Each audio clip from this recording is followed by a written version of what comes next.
Hi, everybody. Welcome. It's the Green Valley Camera Club. It is September 26th. We are Zooming today, hoping to have our club issues figured out where we can hybrid in 2 weeks. We'll see what happens on that.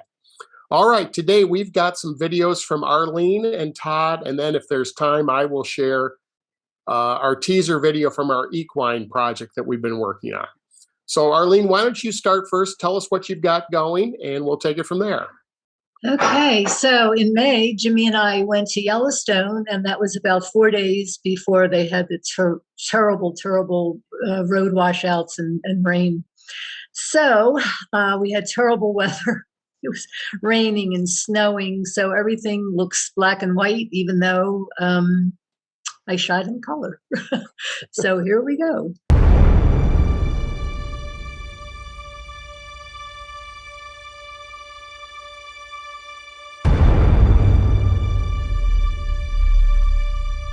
Yellowstone National Park is a nearly 3,500 square mile wilderness recreational area atop a volcanic hotspot. Mostly in Wyoming, the park spreads into parts of Montana and Idaho. Yellowstone features dramatic canyons, alpine rivers, lush forests, hot springs, and gushing geysers, including its most famous Old Faithful. It's also home to hundreds of animal species, including bears, wolves, bison, elk, antelope, and moose. Welcome to Yellowstone.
The landscapes are breathtaking. However, we were so used to seeing pictures of just the animals of Yellowstone that we had no idea of how beautiful the landscapes were, especially with the snow, which added a dramatic quality. It was hard to imagine that we would be seeing rushing water, sometimes even frozen. Just a few feet away, small geysers erupting with temperatures well over boiling.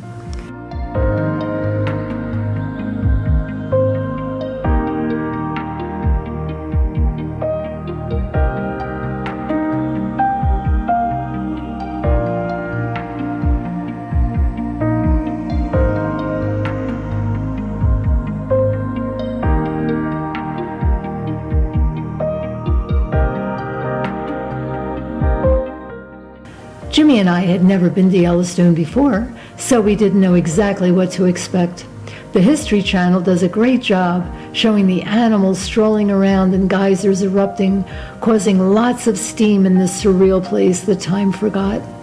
It's truly hard to imagine walking within several feet of 2,000-pound bison, who are so quiet when they walk, and they catch you by surprise when they walk on the sidewalk, and if you aren't careful, you could walk with them, like several people we saw. But remember, Yellowstone is not a petting zoo, and you can get injured or killed.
Famous geysers like Old Faithful explode into the air and are powered by the supervolcano.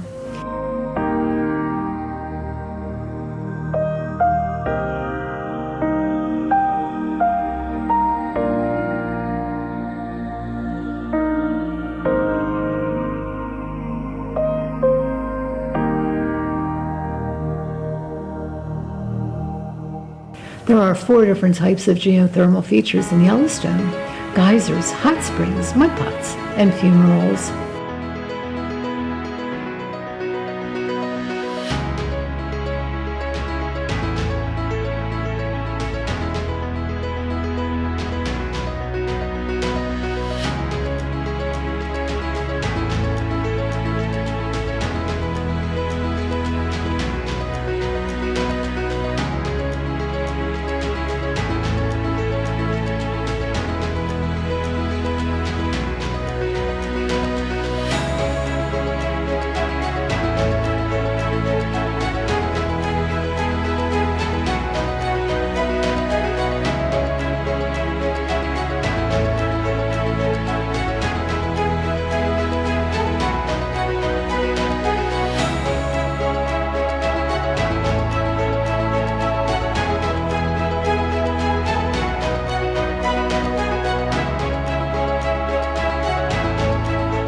Yellowstone has the most extraordinary collection of hot springs, geysers, mud pots, and fumaroles on Earth. More than 10,000 hydrothermal features are found here, of which more than 500 are geysers.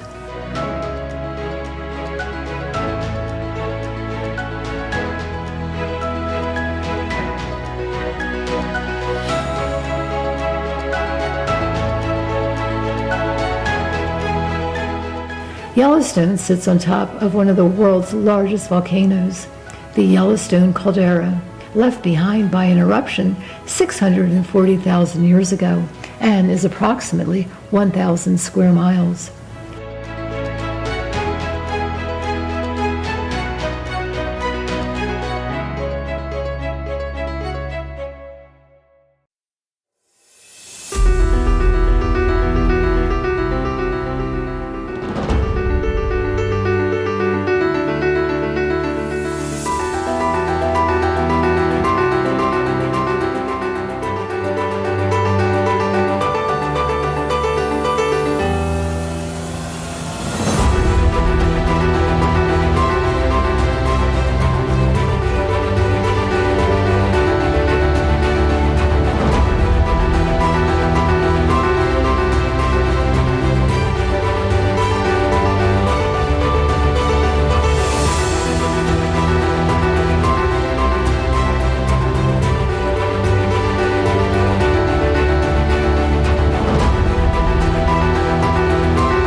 In 1872, Ulysses S. Grant signed the Yellowstone Park Act, creating the world's first national park.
There are 5 entrances. However, be careful, as it seems that Yellowstone creates its own weather and can change on a dime. One note of caution, cell phone service and Wi-Fi is very sketchy in several of the areas, so be prepared. But despite these inconveniences, plan on having a wonderful time, and don't forget your camera, because there is a Kodak moment at every turn.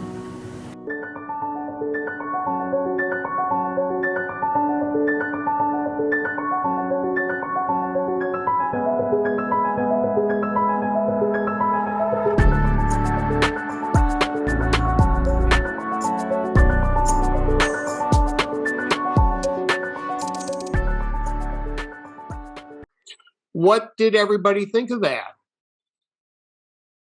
Arlene, I have a question for you. And I don't, it may be our internet feeds here and everything, but there are parts when I was watching it that were really jumpy. Did you stabilize any of your video? Yeah, everything should have been stabilized, because when I have it on Facebook, it doesn't seem to be jumpy at all. Good.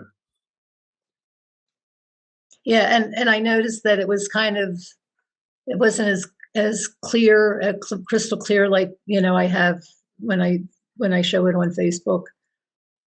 So I don't know. Yeah, that could be Zoom. Sometimes videos get a little jumpy and things will kind of bounce around a little bit. Yeah. I thought all in all, everything looked really nice. Your narration was great. At the very beginning, your narration was fighting just a little bit with the music, but then the rest of it, you had a nice balance. So it was a little hard to hear you at first at that very first section when you were talking about stuff. But beyond that, I thought everything else was good. The other thought that I had too is, and this is for your upcoming trip that you've got, you're doing some shots where you're wide and then you're kind of zooming in. I personally, and Grace and I have talked about this before, so this is nothing new. But if it was me, I think what I would do is show us the wide shot and then cut out that zoom and then show us the close up. Okay. Because it can get, if it's not exactly a perfect zoom in, it's over here and now it's up here and stuff. And that's just maybe a thought for future. But beyond that, I thought everything looked pretty nice, and there's only so much you can do when it's a gray day like that. Yeah, we were very disappointed. Yeah. So Kevin may have some ideas on shooting out the side window of a car. Yes. Maybe the front windshield, not the side. Yeah. Well, I think sometimes you get that thing if you're shooting directly out the side, there's that anticipation of you can kind of see something coming if you're shooting a little bit out of the front window, or you're able to turn the camera so you're getting a little bit more 3/4 angle out the window, let's say, so that you anticipate what's coming versus it being a direct side and now it's just boom, there's the buffalo going by and stuff. So that's just the thought too. Okay. Your video did emphasize the fact that there are some really very stupid people in this world. Oh, absolutely. Yeah. Yeah. In fact, when we were there, I think it was maybe 2 days later, someone was killed by a buffalo. Yeah. They're very fast, and Oh, people they are. don't realize that. No, no, no. You can see them, when they're little calves, you can see them running. I mean, they're fast. You had really a lot of nice shots with mama buff and baby buffs. And when I was there last year, I only saw a couple baby buffs. So you had a bunch. That was really nice. Well, it was in May. We were just Yep. there in May. Yeah. So. Mm-hmm. Well, all right. Anybody else have anything they'd like to add to that? Colleen, you need to get a tripod. A tripod? Yeah, I just thought it was a delightful perspective. But you'd never, I mean, I went to Yellowstone Park when I was 8 years old. Most people have been there multiple times, but you did it from a perspective that I think was really neat. And that is, a new experience. And that's what you emphasized in the script. I thought that was just absolutely delightful. But as Kevin mentioned, your video was pretty bad. You had some great, the material was very good. And I thought your script was delightful. One of the things that didn't work for me was the open, where you did that split screen and you let the buffalo go out of frame. That didn't work at all. But I think, if you had a tripod and you understand how to shoot these scenes and use the zoom lens, it would have improved it dramatically. But what I thought was really cool was you had this perspective of Jimmy and I have never been here before. And that was a neat angle. It's like new eyes looking at this, what is I think, one of the most fabulous places on earth. Well, actually, Friday we're leaving for Yosemite. So that'll be, I'll probably do similar video like that. And also we're going to the the giant redwoods. So we're going to do that one too. Oh, those giant redwoods, yeah. Mm-hmm. So I'm teasing you. No, I thought you did. I thought the film, I loved seeing it. I mean, I love the seeing the stuff, and I thought your use of the stills and their timing was excellent. The music was good, and your ducking with the sound, even though Kevin didn't like it, I thought it worked really well. Well, I remember what you told me the last time, so I tried to remember. I tried. I thought, what would Phil's? It looked like a fun trip, and that being there this time of year, or the time of the year where there's still snow, is pretty interesting. All right. Anybody have anything else? All right, Todd, why don't you show us what you've got going? All right. As Arlene was saying, it's been a while since I've done this from home and everything. So I've got it queued up. So I got to share screen. Well, tell us what you're doing first. Yeah. So I have been painstakingly working on my 2 European trips that I took earlier this year. And I'm getting there, but obviously it's taking a lot of time. So I was finally to the point last week where it's like, you know what? I just want to do a video that I'm going to get done in a short period of time and not put all this, all these hours into doing these travelogue type videos and that. So though I do have your suggestions about breaking it apart like you guys said to Sherry Lee, instead of making one long video. So anyhow, what this is my my Halloween video from last year, the decorations that we did around here. I pretty much shot everything in video. I don't have any stills in this, so that for me presented some different challenges. One of the things that, and I had mentioned this to Arlene about stabilization, there were some things when you learn when you're doing video, and especially if you're walking along, and how you may think that you have an even walk, but we don't. And so there were parts of it that I really worked hard on to try to stabilize as best I could. In fact, I actually put together a short little, like 3-minute clip or so on stabilization, because I went back into, I'm on DaVinci Resolve. I went back into it and I took all the different features on stabilization, perspective, similarity, translation, ran them all on the same clip to see how it changed and what effect it had on it and everything. So if we ever want to watch that, like I said, it's just a short clip showing how each of those stabilizations. I don't know. I know Adobe has a image stabilization or stabilization on it, but I don't know about other software. But I would think that pretty much most softwares today have some kind of stabilization. With that said, I even shot with the stabilization on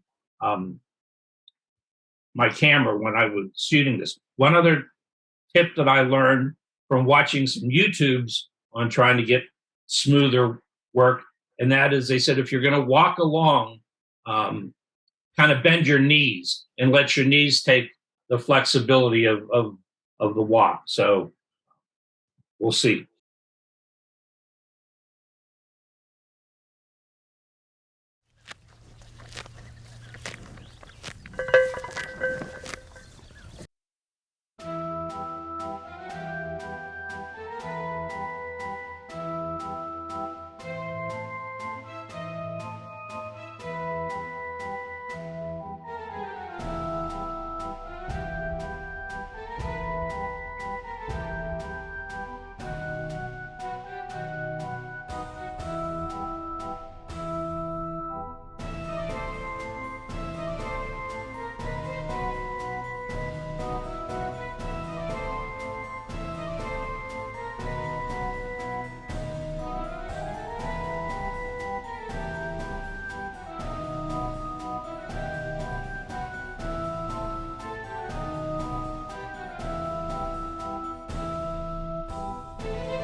Very nice.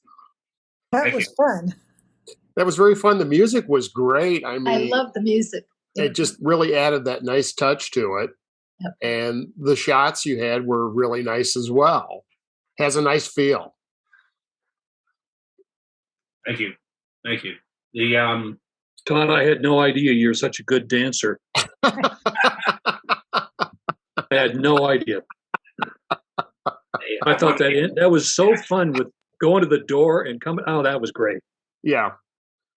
That was a neat effect too. What was the, I'm obviously that's some sort of filter that you're putting on the video. yes.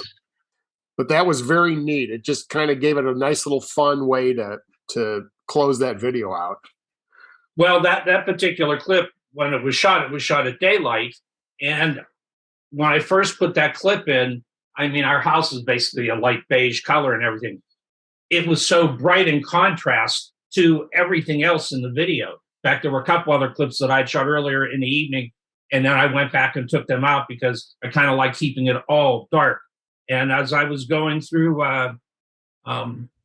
different effects and everything, I was clicking on them to see what they did, and I came across that one, and I do not know the name of it right now.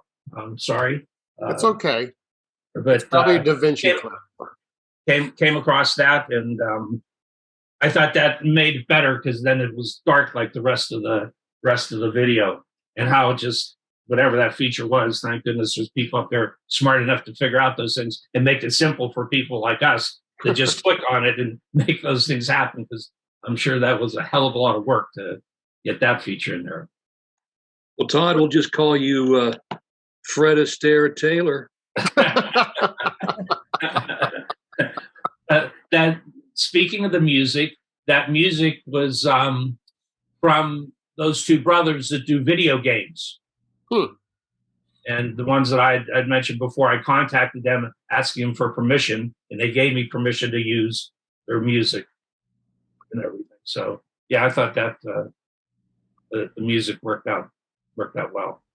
Well, the other thing that's nice too about it is that you're, like you said, you're not involved in some massive project that's taking forever to get done. You're able to come together, put together a video in a relatively short period of time, which is great. Yeah, only took me last week, so that's pretty good as far for me. So the one of the clips in there when I'm walking up the sidewalk and even though all the stabilization was on and everything, it still was jumpy to me, and it's just apparently how I walk.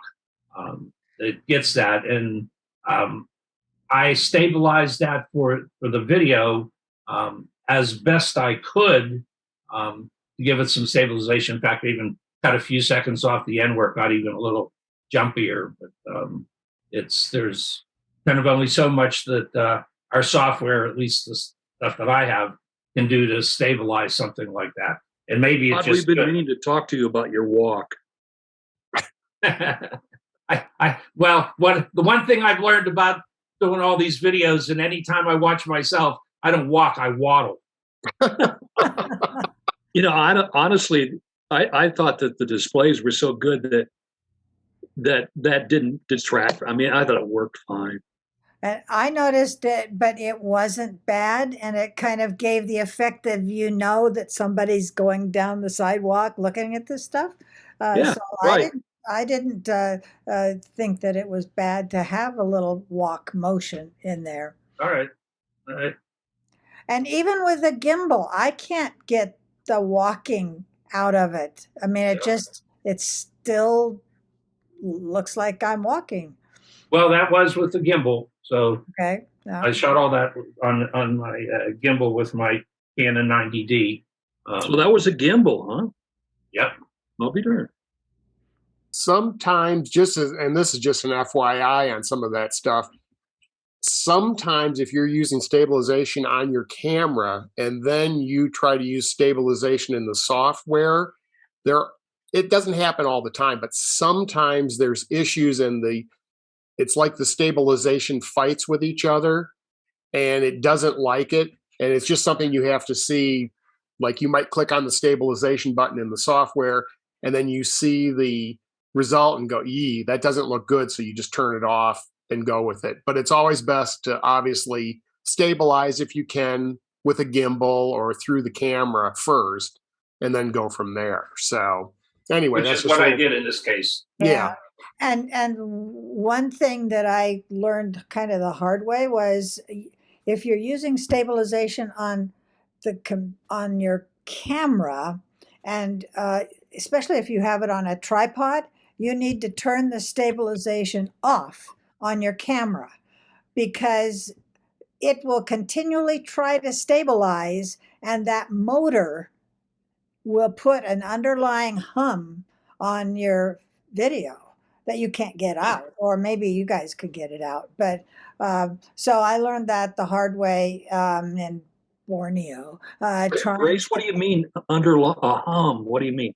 well, so my lens and the lens stabilizer is always trying to stabilize, and you've got it on a tripod, so it doesn't need to, but it's still trying to stabilize. And maybe the newer cameras don't. Paul's was worse than mine, um, but there was a hum from that motor for the stabilizer, and this was on a DSLR. Um, anyway, maybe that's all been fixed now. That was a few years back. Hmm. Well, the motor, it's always fighting, but if it's on a tripod, why do you have the stabilization on? That's my point. Okay, all right. That's my I point. got you. If you- Okay. Okay. If you put it on a tripod, turn the stabilization off because you don't need it.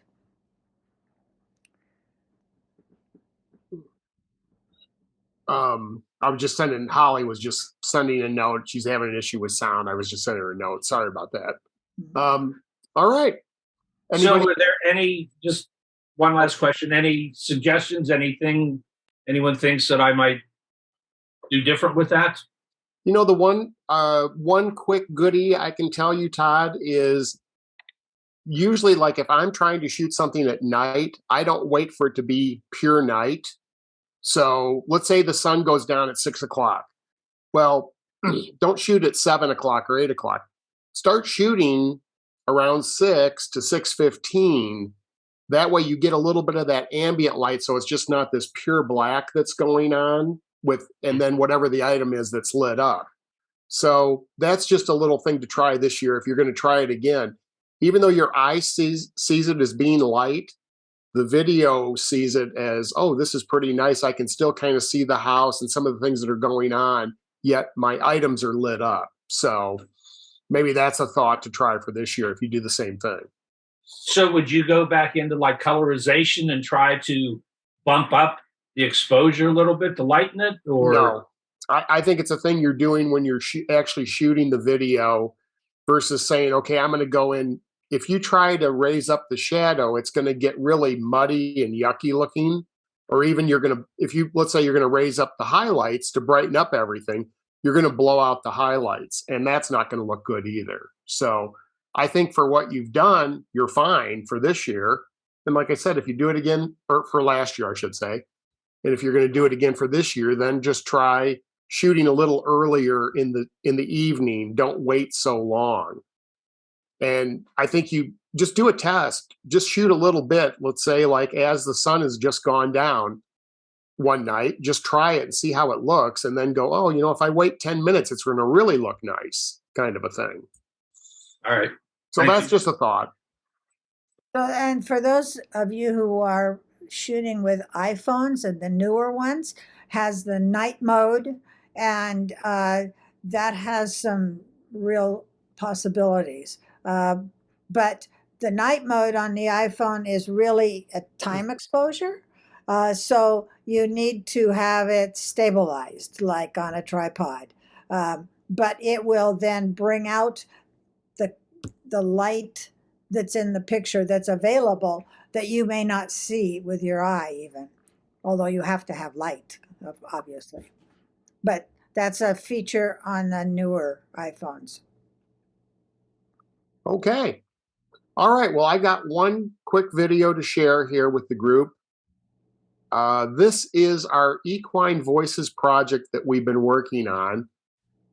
We went out, the quick bit of info on this.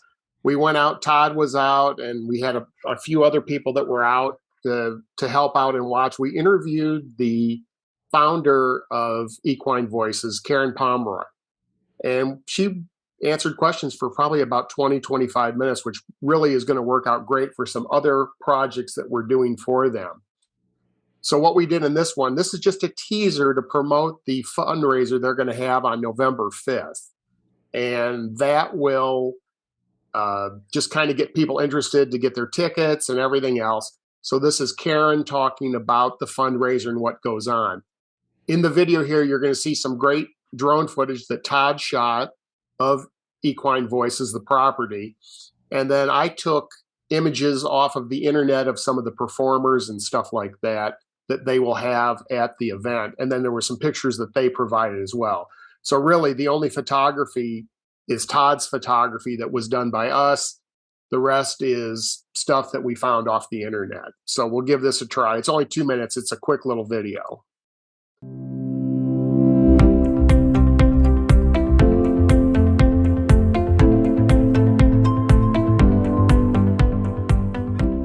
The fall fundraiser event for Equine Voices this year is called Let's Groove Tonight. It's a 70s theme held on November 5th at the Longhorn Grill and Saloon in Amato, Arizona. Every year it's different. So last year we had Day of the Dead, which was a hoot. It was so much fun. And this year is a 70s theme. We have an amazing band, the Dina Preston Band. They're very philanthropic. They've gone all over the world playing their music for the Air Force and the Army and battlefields, basically. So they're playing the music and they're right with our genre for the event. It'll be a sit-down dinner. It's VIP or general admission. VIP, the guests receive a full meal, their own bar, 2 drink tickets, and then generals, basically food. Now the band is included. We will also have a silent auction with amazing auction items and a live auction with Subin Novell, who is incredible. So it's full of entertainment, the food will be incredible, the guests are amazing, and I think the music will be so much fun. And we're getting strobe lights and it'll be throwback to the 70s. So I hope people can come and enjoy and get out and have fun. I think it's time for us to get out and have a good time and support the horses at the same time as well.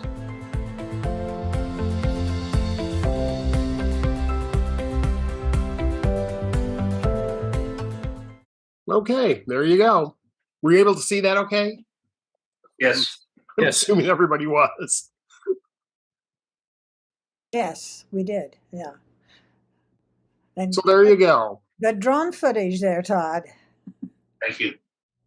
Yeah, he did a nice job with that. He had gone out earlier in the day and shot some stuff, and then later in the day he went back at sundown, and that really looked a lot nicer with the beautiful mountains in the background and the sunset. So it was very, very nice. Well, that was all a tip from Kevin and everything, because when we first talked about that, and I talked about taking my drone, Kevin said, it's probably better in the evening, just the way the building sits or the ranch sits and everything, and with some color in the mountains in the background. And he was absolutely right. Came out a lot better. Because that's right, sits right at the foot of Elephant Head. Yep, Yeah. you bet. So anyway, it's been a fun project so far to work on. We edited that spot at the club, and we had about 6 or 7 of us come out for that session and just kind of go through the interview, that section that we were going to use for the teaser, and then adding our footage in and stuff. And then later on, I came back to the house and just did some final cleanup on it, just especially the volumes and stuff, so I could hear things a little better than trying to see it at the TV at the club. So, Is there anything that can be done about the shading on Karen's face? You know, because it could see some wrinkles like. yeah, the thing that that's my fault. I would say. Yeah, it's called makeup. Well, it's not even makeup. It's probably, I did some lighting for her, and I probably should have lit her from the front to flatten that out a little bit, Arlene. So I was side lighting her, and we also had some lighting coming 3/4 on her, and so Anyway, I probably should have lit her a little differently. So what was wrong with it, Arlene? Well, Because she just seen the wrinkles. If Well, I showed, yeah. It's It- called life. it's like here. I mean, right there, you see just a little bit on her on that right side of her face, or it's her left. Yeah, but that's her. That's Yeah. her. Your backlight didn't help. I agree. You're right. Well, that's part of it, and I had light coming from the side. I probably should have toned down the light, the rear 3/4 light a little bit. And so anyway, it's like anything else. You live and you learn on it. I think probably I would still do that 2-light setup and then maybe add a 3rd light from the front, just a little light to catch in the eyes, and that might help a little bit. So Did you have a kicker, a backlight on her? just a little bit. Yeah. I turned it way down. See, that's what's pulling. That's what's pulling Arlene's favorite Yes. wrinkles. Oh, I would agree. Yeah. I would agree. Were you intentionally doing a soft focus? Well, we're doing selective focus, you bet. So if you look at that again, we're shooting pretty much wide open on the lens to give it that effect. So her eyes are sharp, razor sharp. And as you see, the background is starting to bomb out because I don't want that to be too sharp because it becomes distracting. Right. So that's the intention of shooting like that. Your eye then goes to the person and not so much to what's going on. I think if you started to look at that and if that was more in focus, let's say I'm shooting at like f3.5 or something like that, 3.5 or whatever. I'm pretty much wide open. If I shot at, let's say, f11 or f16, well, now the bowl on the table in the background is in focus. The little plant's in focus. The doorknobs are in focus. Right. And I think it distracts when she's the subject. So, Right. Anyway, Yeah, 'cause go ahead, Arlene. No, I was just going to say, I know Karen, and when I saw the room, I thought, wow, where did she get those wrinkles? So that's what I was. Oh, I think they've been there a long time. I know her too. Bill is right. It is life, so to speak, or as Grace just said. I think you're trying to always make somebody look the best they can, and probably if I was going to shoot that again with her inside like that, I would light her differently to minimize that, Arlene. So do the best you can. You're trying to add some mood with the lighting, and yet mood creates shadow, which creates wrinkles. So Did you use softbox or that's not just you used the softbox? Yeah, I was using a softbox for the main, and then on the rear, it's a LED light, and it's direct, so there's no filtration on it. You could probably have put a little scrim or something on it to soften it up, Phil.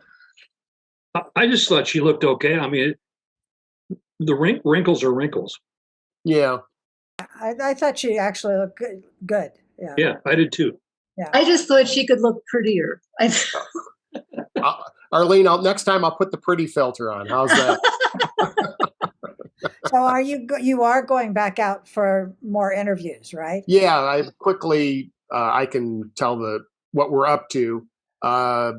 We're going to originally, well, this is a bit of a long story, but originally we had talked about this interview that we had done with Karen, and we were going to somehow incorporate that. We're going to show a video at the actual fundraiser, about a 4 or 5 minute video. And after, there's one of the horses that we've been following, Angelique is the horse's name, and she was up in Gilbert at the equine hospital the last couple of weeks. She's coming home today, as a matter of fact, and I'll be out to shoot that. I don't know if Todd is going to go, but I'll be going and shooting that when she comes back. And so anyway, the story really is going to be about Angelique. And so what we're going to do is we're going to interview Karen again.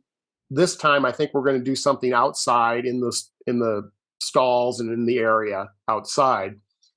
And basically what we want her to do is talk about how Angelique came to Equine Voices and what they were doing for her. Then the second part of the story, we've interviewed the doctor that was helping Angelique up in Gilbert, and he was really good. So we're going to have him be part of that. And then the third part, we want to interview Karen again, maybe a month down the road, and then talk about how Angelique has progressed. So the first part of the story is going to be a little bit emotional because we have some pretty graphic photos of her injuries. And then you're talking about, okay, now she's getting treatment from the doctor and how that's helping. And then hopefully a month down the road, now she's doing, how much better she's doing. She's gaining weight, all that good stuff. So really that's kind of I think where the story is going to go for this fundraising video. After that's done, then we'll also be working on a long video, maybe 8 to 10 minutes, and that will be more about Equine Voices and what Karen talked about in her interview. So we have a number of things that we're going to be working with and helping them. And if anybody's around and wants to go out and shoot some video or still photography of the horses, you're more than welcome. We welcome any content that we can get. So that would be great. And you're welcome to use anything I sent you as background information. Yeah, videos. You bet. I know Arlene has been out shooting a lot of stuff. Holly was. Yep. And I was. My next door neighbor when I lived in Green Valley was Erica Limmer, who works out there as a volunteer. Maybe 3 days a week or so, although I think she won't be out there today because I talked to her last night. But she does the little grave things. Yes. Where they have had to put down horses because they're really, really old and so forth. And so she makes grave markers for them, and you'll see those. Nice. Yeah. Yeah, they've had a real string here over the last month or so where they've had to put down at least 2 or 3, maybe 4 horses. So anyway, that I'm sure that's very tough. And in the interview that we did with Karen, we talked about that roller coaster of emotion that they go through out there. So anyway, it's been really a great project to work on. And like I said, we've been really happy with everybody that's come out to help out and shoot. We're going to concentrate on Angelique. I know tomorrow Linda Gregory is going out to shoot, and a friend of hers are going to go out and shoot some stuff. And so anyway, we'll keep this going, and then we'll probably have an editing session again at some point at the club, and I'll let everybody know. And if you want to come out and watch, you're more than welcome. And we will put together at least a good portion of that fundraising video that will be shown the night of the fundraiser. So anyway, it should be real good. If you get hybrid working, I'd love to sit in on that. Yes. Well, the one good thing is if we don't, at least you'll see it. You won't hear us, but we can always call you on the phone and you'll hear it. So yeah, I could hear you. Yeah. All right. Does anybody have anything else to add before we wrap up here? All right. We're going to have the off week next Monday in the club where we do not Zoom that. Hopefully in 2 weeks, as I get my calendar up here, we will have the week of the 10th, which is Columbus Day, but I think we still may end up having that. So anyway, October 10th will be the next one. Thanks again, everybody, for coming out today. And let's get out and shoot some video and still photography and put some stuff together.